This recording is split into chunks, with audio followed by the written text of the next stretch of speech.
வணக்கம் நண்பர்களே. டே 17 of பெரோடே six ப்ரூடிங் setup. நான் உங்கள் ஸ்ரீராம். இன்றைக்கி நம்ம ஒரு முக்கியமான டாபிக் பற்றி பேச போகிறோம். இந்த ப்ரூடிங் செட்டப்பில் நம்ம செய்யக்கூடிய தவறுகள் என்னென்ன செய்யணும் அப்படிங்கிறத பற்றி ஒரு சின்ன தகவல்.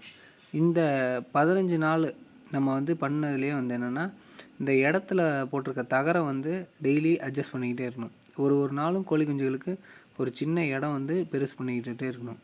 அதே போல் பண்ணையை எப்படி சுத்தமாக வச்சுக்கிறது அப்படின்னு சொல்லி கேட்டால், கீழே போட்டிருக்க தேங்காய் நாரை கிண்டிக்கிட்டே இருக்கணும். அதே போல் நம்ம கொடுக்குற இலைத்தலைகளை ரெகுலராக எடுத்துடணும். அதாவது காலையில் போடுறத ஈவினிங் போடுறத மறுநாளும் எடுத்துடணும். அடுத்ததாக நம்ம கோழி குஞ்சுகளுக்கு தேவையில்லாமல் ஆன்டிபயோட்டிக் ப்ரோபயோட்டிக் கொடுக்க வேண்டாம். ஒரு தேவையான சமயத்தில் மட்டும் கொடுத்துக்கலாம். அப்படி தேவையில்லாத சமயத்தில் கொடுக்கணுனாலும் ரொம்ப மைல்டாக கொடுத்துக்கணும். அடுத்ததாக ஒரு 2 நண்பர்கள் டிஎம் பண்ணியிருந்தாங்க. ப்ரோ, நீங்கள் என்ன ஃபீட் யூஸ் பண்ணுறீங்க, அந்த ஃபீடை காட்டவே மாட்டீங்க, அதில் என்ன சீக்ரெட்டாக கோழி குஞ்சு நல்லா ஃபாஸ்ட்டாக வளருது அப்படின்னு சொல்லி சொன்னாங்க. நான் இன்றைக்கி வீடியோலேயே காட்டுறேன். என்னையோட நம்ம மூட்டை முடியுது, ப்ரீ ஸ்டார்டர் மூட்டை. நம்ம சாந்தி பிராண்டோட ப்ரீ ஸ்டார்டர் தான் யூஸ் பண்ணுறோம்.